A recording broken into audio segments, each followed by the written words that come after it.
흥미로운 책입니다. 요나서는. 자, 오늘은요 본문이 요나서 4장 5절부터 9절 말씀이 되겠습니다. 자, 우리 함께 한 목소리로 합독합니다. 시작. 요나가 성읍에서 나가서 그 성읍 동쪽에 앉아 거기서 자기를 위하여 초막을 짓고 그 성읍에 무슨 일이 일어나는가를 보려고 그 그늘 아래에 앉았더라.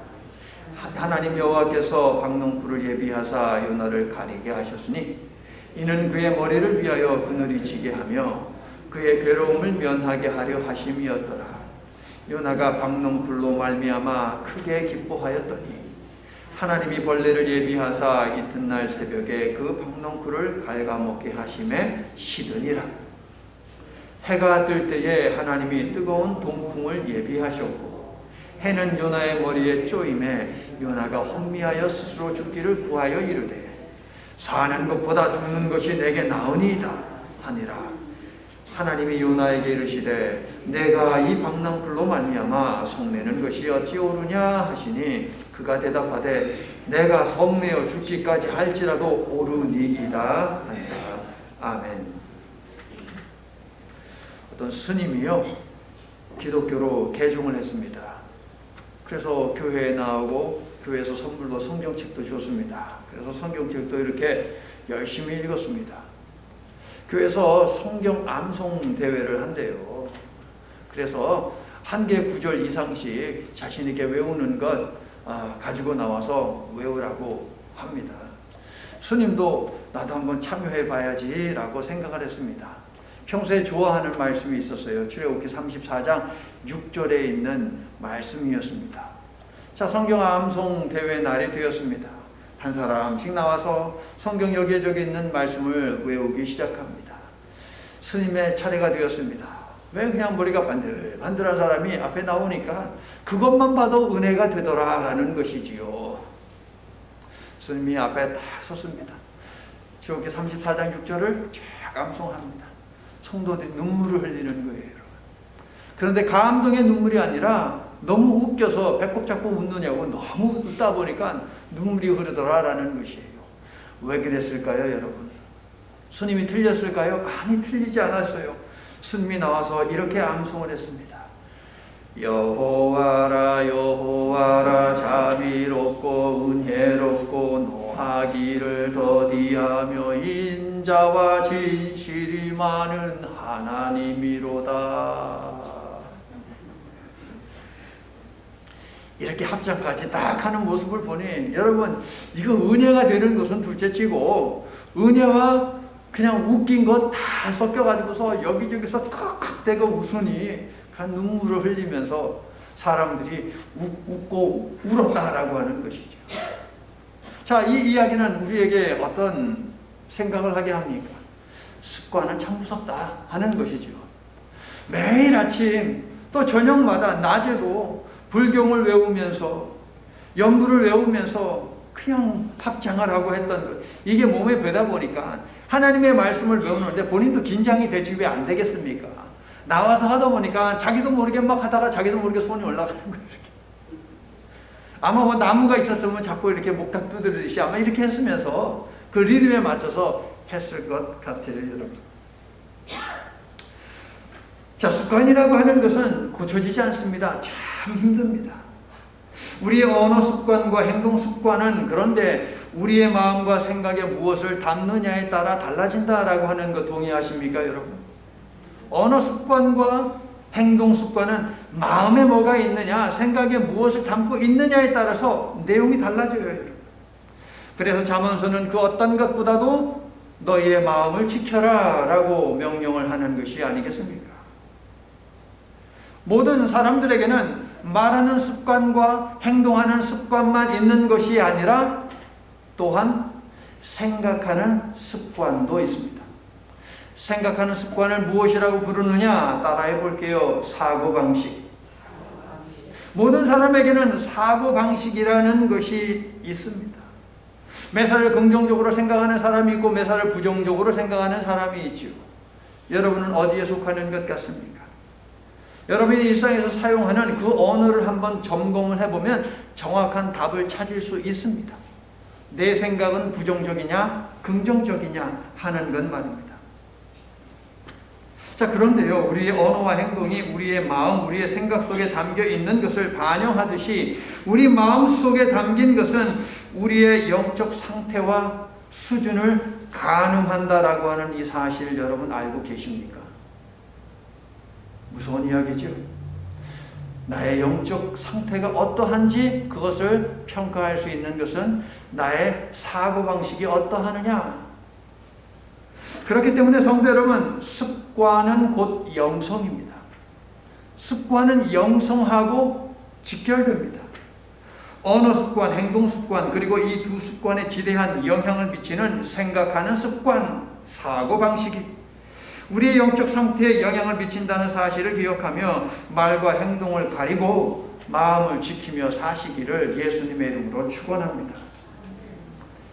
요나에게는요, 심각한 생각하는 습관이 있었습니다. 사고방식. 그것이 1장에서는 행동으로 표출되었고 3장에서는 언어로 표출이 되었죠. 4장에서도 역시 4장에서는 언어와 그리고 행동으로 모두 다 표출이 되고 있죠. 요나는 큰 성읍 니느웨에서 재앙이 척외된 것을 보면서 자신에게 큰 재앙이 임했다고 생각하며 분노했습니다. 자신의 기대와 바람대로 되지 않았다고 하나님께 성낸 것이지요. 성도 여러분, 하나님의 주권을 겸허히 인정하는 삶보다 내 주장과 내 논리에 익숙하다 보면 어떤 현상이 벌어지는지 아십니까? 하나님조차 굴복시키려고 하는 극단적인 오만에 빠진다라고 하는 거예요.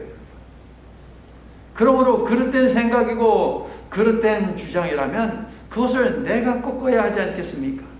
하나님이 바꾸기를 원하는 것보다 내가 바꾸는 것이 맞는 것 아니겠습니까, 여러분? 자, 지난 시간에 사람이 하나님의 뜻을 깨닫지 못하는 결정적인 이유는 자기 중심성 때문이다라는 말씀을 드렸는데요. 히브리 성경을 보게 되면 놀라지 마세요, 여러분. 요나서 4장 2절과 3절에 요나가 이런저런 말을 하는데 거기에 나라고 하는 단어를 히브리 성경을 보면 무려 9번이나 집어넣고 있어요, 여러분. 나는 나에게 나나. 아니, 두 개의 구절에 무슨 나를 이렇게 많이 집어넣습니까? 요나는 어떤 사람이다? 자기 중심적인 사람이다. 아주 이기적인 사람이다 라고 하는 것을 이것만 봐도 우리는 알 수 있습니다. 성도 여러분, 이러한 요나의 모습을 보면서 내 뜻대로 되지 않는다고 하나님께 성내는 모습이 여러분에게는 있지 않는가? 라고 하는 것을 한번 생각해 보자고요. 내가 화를 내는 것이 옳으냐? 저와 여러분은 하나님의 주권을 겸허히 인정하고 수용하는 믿음의 사람이 될 수 있기를 예수님의 이름으로 축원합니다. 자, 요나의 자기 중심적 사고 방식 한복판에는 무엇이 있느냐? 유대인의 완악한 선민 사상이 있습니다. 요나가 선원들에게 말할 때, 그리고 물고기 뱃속에서 기도할 때에 이러한 요나의 완악한 선민적 사상이 비춰지고 있어요. 1장 8절에서 연거푸 질문을 퍼붓는 선원들에게 요나는 뭐라고 답합니까? 나는 히브리 사람이다. 자, 유대인들이 언제 나는 히브리 사람이다 라고 소개한다고요? 누구한테? 이방인들한테 자기를 소개할 때 나는 히브리 사람이다 라는 표현을 합니다. 그 말은 뭐냐면 나는 니네들과 달라. 니네들과 차원이 다른 사람이야 라고 하는 말이거든요, 여러분. 그리고 요나의 기도 2장에 있는 기도 가운데 8절 말씀을 보게 되면 느닷없이 생뚱맞게 우상 숭배하는 자들을 비난하는 내용이 거기에 있어요. 무슨 기도하는데 남을 비난합니까, 여러분? 이어지는 2장 9절의 기도는요, 구원은 여호와께로 이런 고백이 있거든요. 그건 뭐냐면 우상을 숭배하는 이방인과 자신은 다르기 때문에 자신은 구원받을 만한 자격을 가지고 있다라고 하는 그런 의미를 내포하고 있어요. 맞는 표현이고 좋은 표현이지만 구원은 여호와께 있다. 훌륭한 표현이지만 요나가 이것을 사용할 때는 꼭 그런 것만은 아니다라는 것이죠. 왜냐하면 8절에 있는 말씀 때문에. 요나의 이러한 자기 중심적 생각 속에는 말씀드린 바와 같이 유대인은 하나님의 특별한 선택을 받은 백성이라고 하는 선민 사상이 있습니다. 나는 하나님으로부터 선택받은 백성이다 라는 자부심, 옳은 생각입니다. 올바른 믿음입니다, 여러분. 하나님께서 이스라엘과 광야에서 계약을 맺을 때 이스라엘을 자신의 장자, 보물된 소유, 거룩한 백성, 제사장, 나라로 삼으셨기 때문에 이스라엘은, 유대인은 하나님의 선민, 선택하신 백성, 축복의 사람들 맞아요, 여러분. 자, 선민사상에 대해서는 나눠드린 오렌지 색깔 종이에 적혀있는 그것을 집에 가서 여러분 읽어보시고요. 조금 무게감을 좀 두기는 했는데 집에 가셔서 여러분들 읽어보시고 무슨 말인지 모르면 또 한번 읽어보세요. 무슨 말인지 모르면 또 한번 읽어보세요. 그러면 유대인의 선민세 사상이 뭐고 오늘날은 그것을 어떻게 부를 수 있느냐라고 하는 것을 정리를 해놓았으니까 여러분 보시고요. 자, 선민사상과 관계대해서 종이에 없는 것 두 가지만 말씀을 드릴게요. 선민사상은 무엇입니까? 내가 하나님을 선택한 것이 아니라 하나님이 나를 선택하셨다라고 하는 것이에요. 동의하세요, 여러분? 아멘. 두 번째는 뭐냐면 나 같은 사람을 거룩하신 하나님이 택하셨으니 오직 하나님의 은혜가 나를 선택했다는 것이지요. 믿으시면 아멘 합시다. 내가 무슨 공로가 있어서 잘나서 하나님이 나를 선택한 것이 아니라 못났지만 하나님의 은혜가 그럼에도 불구하고 나를 선택했다. 이게 선민사상이고 선민신앙이지요, 여러분. 하나님의 은혜가 나를 하나님의 백성으로 선택했다. 얼마나 은혜로운 고백이며 얼마나 은혜로운 선포입니까, 여러분.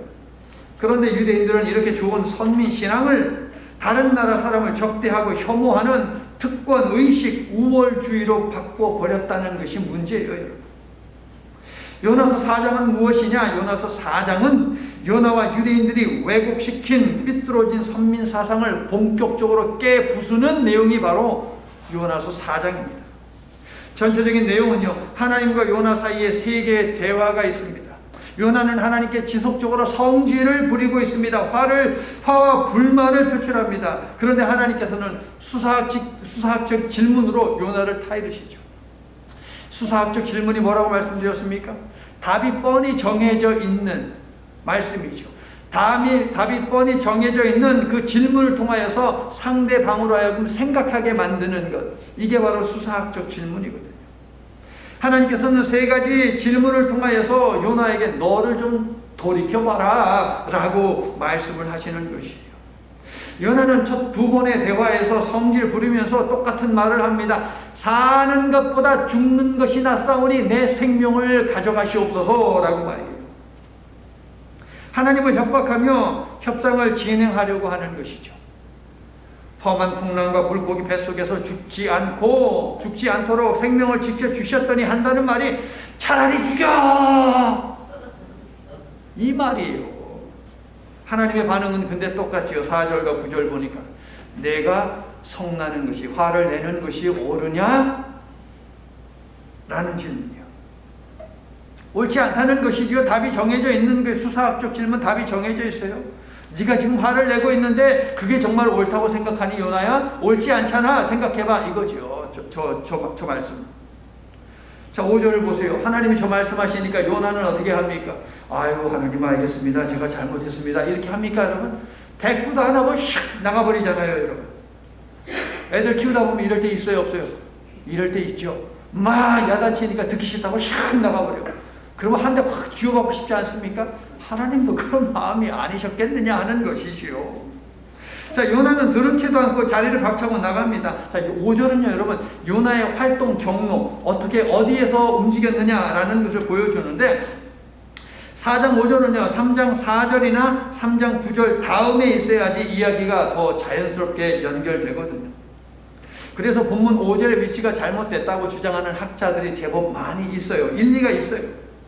아무튼 물고기 뱃속에서 살아난 요나는요, 니느웨 성 서쪽 문을 통과해가지고 동쪽 문으로 걸어가면서 임박한 여호와의 심판만을 그냥 냅다 전하고 그냥 갔어요. 계속 동쪽 문에 도달하자 그는 성 밖으로 나가버리죠.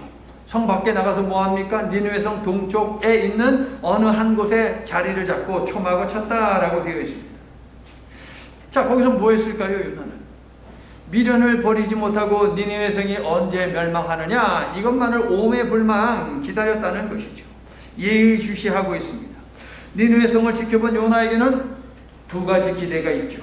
첫째, 니느웨 사람들은 지속적으로 회개하지 않을 것이다 라고 하는 기대입니다. 요나는 니느웨 사람들의 회개가 진심이 아니라 그저 심판을 잠시 면하고자 하는 회피용으로, 면피용으로 지금 그렇게 사용한다라고 생각을 하고 있습니다. 아니, 그렇게 생각하고 싶어 합니다. 그래서 이제 저들의 회개는 이제 금방 끝날 것이고 하나님이 그러한 저들에게 심판을 내릴 것이야 라고 기대를 하는 거예요. 두 번째는 뭡니까? 니느웨 사람들은 아주 폭력적이기 때문에, 그들의 온 생각과 몸에 폭력이 배어 있기 때문에 다시 금방 하나님 앞에 범죄를 지을 것이다 라고 하는 기대를 가지고 있습니다. 그렇게 되면 하나님께서 소돔과 고모라를 멸망하신 것처럼 니느웨 성도 멸망할 것이다 라고 하는 기대를 잔뜩 품고 있는 것이죠. 이처럼 니느웨 성이 회개를 끊고 다시 하나님 앞에 범죄한다면 요나는 어떻게 하나님께 따질까요? 하나님, 내 말이 맞지요? 보세요 하나님, 자 이제 다시 니느웨 심판하세요 라고 그렇게 윽박 지르려고 하지 않았겠습니까? 자, 편안하게 니느웨 성 멸망을 고대하면서 지켜보면서 그는 초막 안에 거하고 있습니다. 자, 그런데 요나가 만든 초막은요, 천막하고는 다른 겁니다, 여러분. 천막은 친 다음에 다시 이동할 때 그것을 다시 접어가지고 가지고 가는 것이 천막에 해당하는 단어고요. 그 다음에 초막에 해당하는 단어는 무엇이냐? 다시 안 가져가요. 그렇기 때문에 나뭇가지, 뭐 낙엽 이런 거 긁어 모아가지고서 대충 이렇게 세워놓는 것, 이것이 바로 초막이거든요. 그렇기 때문에 다음 목적지로 이동할 때는 이것을 그냥 휙 흐트러 버리든가 아니면 그냥 불쏘시개로 이렇게 사용하고 떠나는 것, 이게 바로 초막에 해당하는 거예요. 자, 그러므로 요나가 천막이 아닌 초막을 지었다는 것은 어떤 의미입니까? 니느웨는 언젠가는 멸망할 것이라고 하는 막연한 기대를 가지고 있었던 것이 아니라는 거죠. 막연하게 언젠가는 먼 훗날 언젠가는 멸망한다면 거기서 천막을 지어놓고 계속 있지 않았겠습니까? 니느웨는 자기가 기대한 대로 금방 멸망할 것이라고 요나는 확신했기 때문에 천막이 아닌 초막을 지었다는 거예요. 자, 하나님께서는 이러한 요나를 위해 또다시 예비하신 것을 보내시죠. 요나를 가르치시는 하나님의 교육 방법은 따라해 볼게요. 실물 교육. 예, object lesson이라고 부르는데 실물 교육입니다. 하나님은 삐뚤어진 마음을 가진 요나를 가르치기 위해서요, 큰 바람을 예비하셨지요. 그리고 큰 풍랑을 예비하셨지요. 그리고 또 큰 물고기도 예비하셨습니다. 전부 다 이게 실질적인 물체예요. 물건이에요. 어떤 것이에요, 여러분. 요나는 사흘째 되던 날 드디어 하나님께 기도했습니다. 회개가 빠졌지만 어쨌든 기도하기는 했습니다. 물고기 뱃속에서 기도하는 요나의 모습을 보니까 도망가려고 올라탔던 그 배 역시도 하나님께서 예비하신 것이구나 라고 하는 것을 우리는 생각할 수 있습니다. 자, 완전한 항복은 아니지만 하나님께서는 어쨌든 기도한 요나로 하여금 다시 땅을 밟게 하시죠. 그런데 완전한 항복이 아니었기 때문에 요나는 대충 건성으로 하루 다니면서 자기가 하고 싶은 말만 전했습니다. 반쪽짜리도 되지 않는 메시지이지만 어쨌든 전하기는 했어요. 그렇죠? 하지만 이내 본심을 드러내면 니느웨가 멸망하지 않는 것을 보고 감히 하나님께 성질 부리며 대들었습니다. 자기 목숨을 가지고 하나님과 거래하려 들었어요, 여러분. 뭐 이런 사람이 다 있습니까? 하나님이 타일러도 들어먹지 않고 저것들을 멸망하기 전에는 내가 이 자리에서 꼼짝 하나 하나님 보십시오. 저것들을 멸망시키지 않으면 나는 여기서 한 발자국도 못 움직여 하나님 이라고 지금 버티고 있는 거예요. 초막을 짓고 니느웨가 멸망하기만을 기다렸습니다.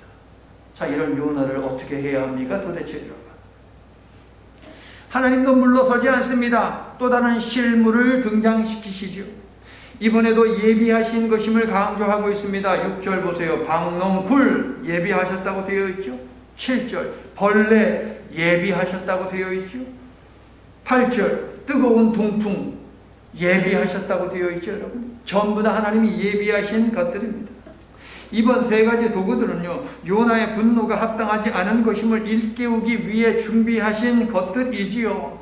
네가 화를 내는 것이 옳으냐?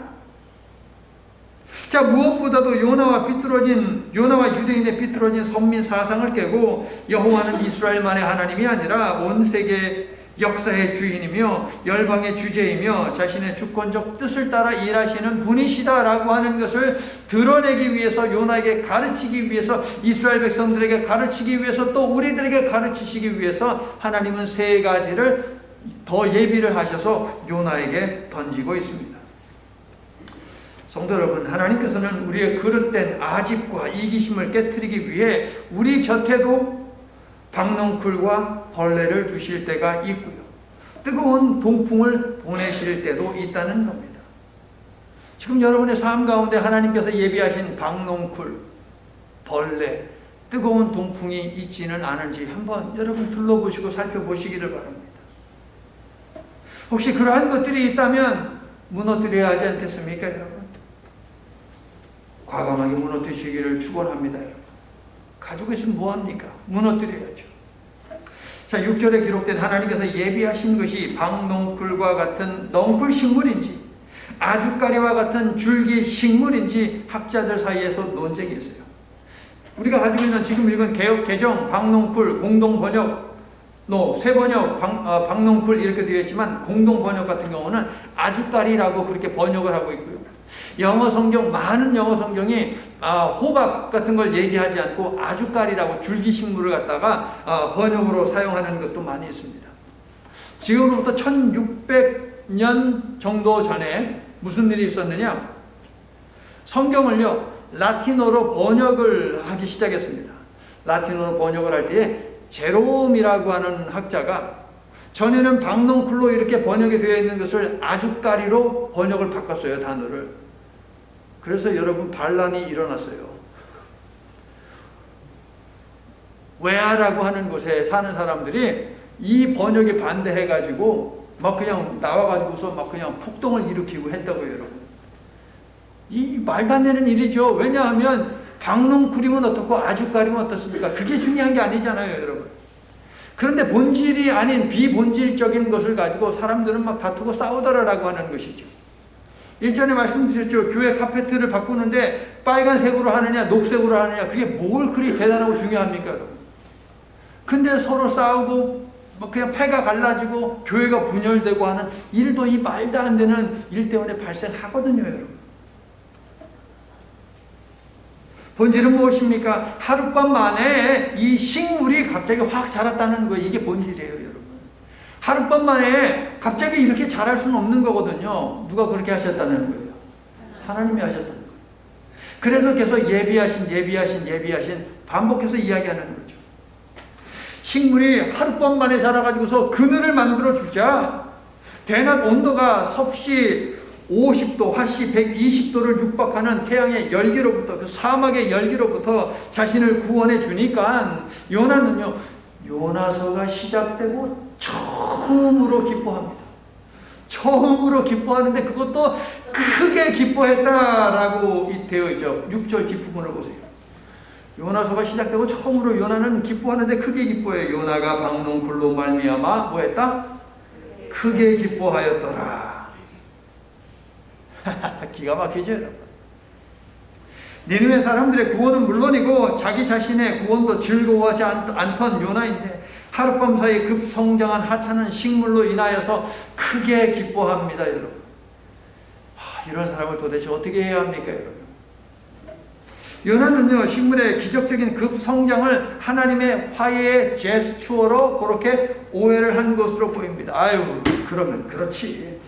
드디어 하나님이 내 마음을 이해해 주시고 하나님의 계획을 수정해 주시는 것이지. 요나는 아마도 하나님과의 줄다리기, 밀당이라는 말 한국에서 씁니다. 밀고 당기기. 그죠? 이 밀당 싸움에서, 밀고 당기는 싸움에서 자기가 이겼다라고 그렇게 착각을 하고 있는 것 같아요. 그런 착각 속에서 시원한 그늘 아래에 앉아가지고서 니느웨 성을 바라보면서 이제 곧 멸망하겠지. 잔뜩 기대했을 것입니다. 자, 기뻐하는 요나를 보면서 하나님께서는 벌레를 보내십니다. 박넝쿨을 갉아먹게 하십니다. 시들게 하십니다. 요나가 니느웨에 임했으면 하고 바라는 것을 하나님이 요나에게 내리고 계시는 거예요. 네가 정녕 원하는 것이 이것이냐? 라고 하면서 하나님께서 요나에게 재앙을 주시는 거죠. 재앙이라고 했습니다. 지금 6절 보니까 괴로움이라는 말이 있습니까, 여러분?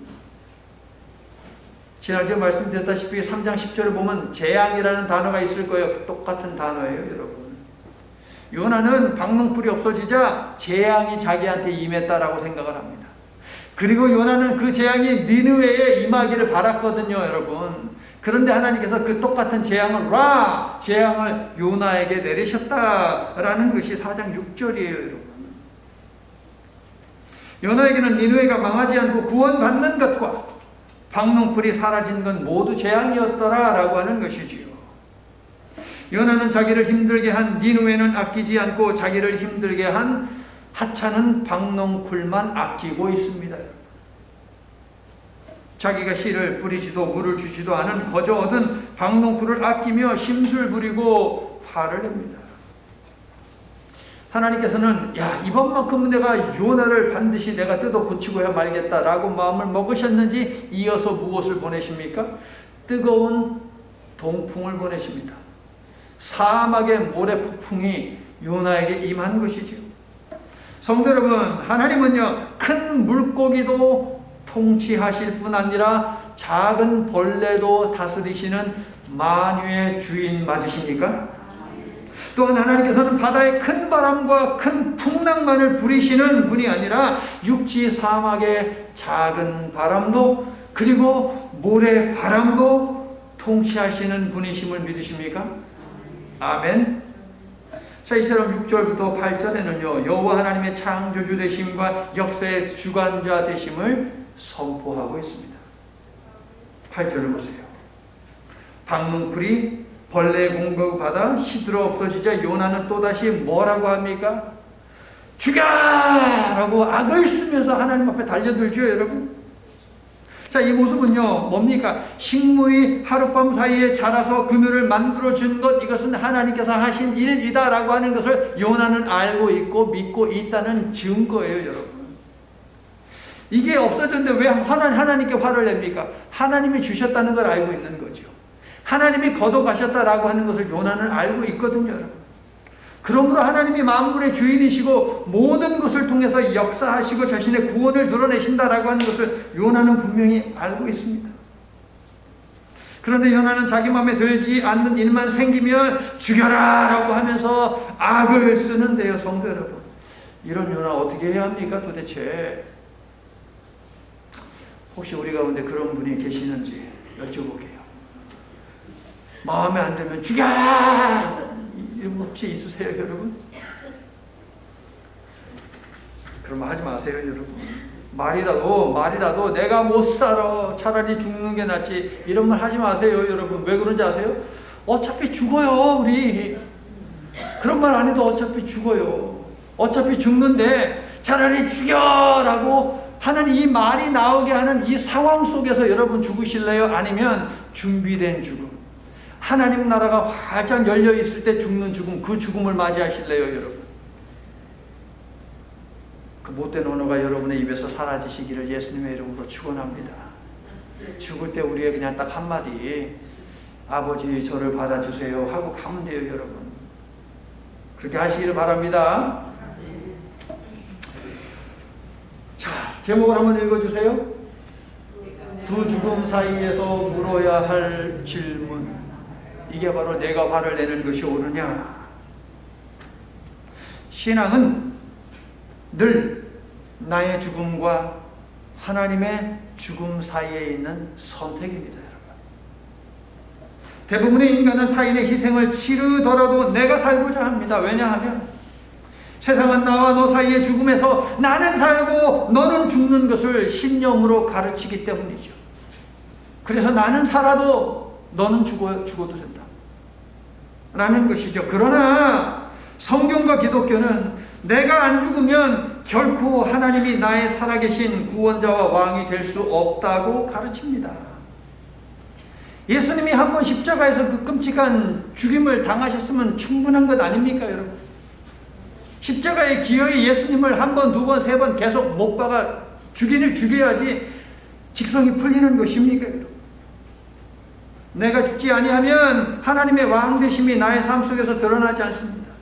내가 죽지 않으면 하나님의 구원이 나와는 상관없는 것이 됩니다. 내가 그리스도와 함께 십자가에 못 박혔나니 그런즉 이제는 내가 사는 것이 아니요 오직 내 안에 예수 그리스도께서 사시는 것이라. 나를 죽여야 부활과 영생의 길이 열림을 믿으시기를 바랍니다.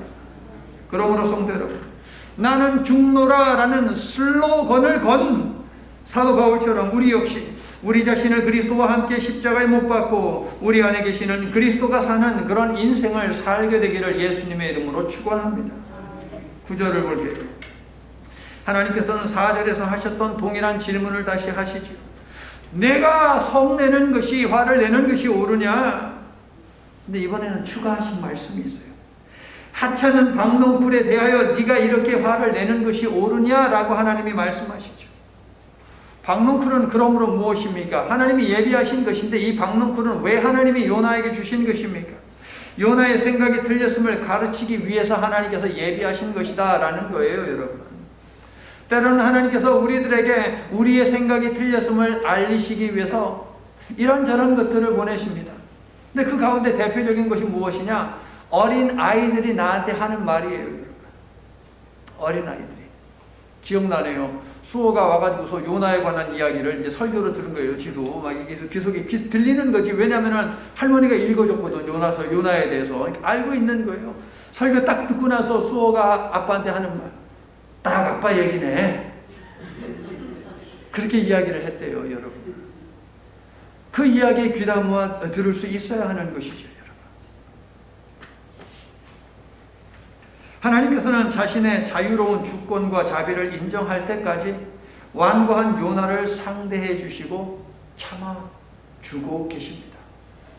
이러한 하나님의 사랑이 여러분 개인을 향해서도 있음을 믿으시기를 예수님의 이름으로 축원합니다. 부서지고 깨지고 녹아지고 하나님이 원하신다면 그릇된 사고방식, 그래서 발생하는 그릇된 행동과 언어, 이 모든 것을 끊어낼 수 있기를 다시 한번 예수 그리스도의 이름으로 간절히 축원합니다. 이제 말씀을 마칩니다. 자, 요나의 답을 들어보면은요, 요나 같은 인간을 끝까지 마다하지 않고 가르쳐서 사람 만드시려는 하나님보다 요나가 더 대단하다라고 하는 생각이 또 한편 들어요. 자, 9절 끝부분을 좀 보세요. 하나님이 내가 화를 내는 것이 옳으냐라니까 요나가 하는, 옳다뿐입니까? 저는 화가 나서 죽겠습니다. 새 번역에 이렇게 써있거든요. 옳다뿐입니까? 자기는 맞대요. 내 화내는 것 이건 당연하대요. 자, 4장 1절부터 3절 그리고 7절부터 9절을 비교하면 요나에게는 이중성이 있다라는 것을 알 수 있어요. 4장 1절부터 3절에 따르면 요나는요, 하나님께서 은혜로 통치하는 세상에서 살기 원치 않고 있습니다. 1절부터 3절에서는 하나님이 은혜로 자비로 통치하시는 그 세상에서 요나는 살고 싶지 않아요. 그런데 7절부터 9절을 보게 되면 요나는요, 은혜 없는 세상에서도 사는 것, 이것을 또 한편으로는 또 원하고 있는 것 같기도 해요. 요나가 원하는 건 도대체 뭡니까? 은혜가 있는 하나님의 그 세상에서, 은혜로 통치하시는 그 세상에서 살기를 원하는 것입니까? 아니면 살고 싶지 않다는 것입니까? 하나님께서 자기와 자기 사람들에게만 은혜를 베풀어 주시고 자기가 싫어하는 사람들에게는 은혜를 베풀어 주시지 않는 것, 이게 요나가 원하는 거예요. 요나는 여호와께서 자기와 자기 사람들에게 은혜 베푸시는 하나님이 되시고 그 외 나머지 사람들에게는 심판을 내리시는 하나님이 되기를 원하신다는 거죠. 나는 더 부자가 되게 해주시고 저 사람은 조금만 부자가 되든가 아니면 가난하게 하든가. 나는 온몸이 이렇게 전체적으로 완벽하게 건강해지기를 원하고 저 사람들은 병들어서 죽게 되기를 원하든가. 요나의 마음이 딱 그 두 가지입니다. 이것을 신앙이라고 얘기할 수 있을까요, 여러분? 이런 마음을 가진 사람을 신앙인이라고 할 수 있을까요, 여러분? 네가 화를 내는 것이 옳으냐? 노하기를 더디하시고 참아주시는 하나님의 사랑이 모든 사람을 향해 있음을 여러분 마음에 담으시기를 바랍니다. 그리고 그 마음을 지키며 생각하는 습관을 바꾸십시오. 그래서 여러분이 선택하는 언어와 행동이 달라지고 육에 속한 자아는 죽고 영에 속한 자아는 사는, 날마다 죽음으로 날마다 사는 삶을 사시기를 예수님의 이름으로 축원합니다. 아버지 하나님 고맙습니다. 요나의 모습을 통해서 오늘 나의 모습을 보라고 하시니 주께서 주시는 말씀 앞에서 우리를 진솔하게 성찰해 볼 수 있는 말씀의 시간, 오늘 하루 그리고 한 주간의 삶이 되기를 원합니다. 나를 죽이지 않는다면 우리는 결국 예수님을 다시 십자가에 못 박아 죽이는 일을 하고 있는 것이다 라고 하는 말씀에 관해 저희들 들었습니다. 사랑의 하나님, 사도 바울이 우리에게 요구했듯이 끊임없이 육에 속한 나의 옛 자아를 죽여나아감으로 말미암아 새 자아를 살리는 은혜 받은 믿음의 백성들 다 될 수 있도록 주님 축복해 주시옵소서. 혹시라도 지금까지 하나님의 은혜를 받은 이후로 살아오면서 하나님께 따져 물으며 화를 내고 차라리 나를 죽이시오라고 그렇게 거래하듯이 기도한 적은 없는지 살펴봅니다. 아버지 하나님의 주권을 철저히 인정하고 수용하는 저희들 되기를 원합니다. 지금 당장에 힘들고 어렵다 하더라도 하나님께서 나를 위해서 일하지 아니하심이 아니라 힘들고 어려운 그 가운데 속에서 하나님께서 나를 살리고 계시고 나를 축복하고 계신다라고 하는 이 은혜를 볼 수 있는 저희들 될 수 있도록 주님 영의 눈을 활짝 열어 주시옵소서. 예수님 이름으로 기도드립니다. 아멘.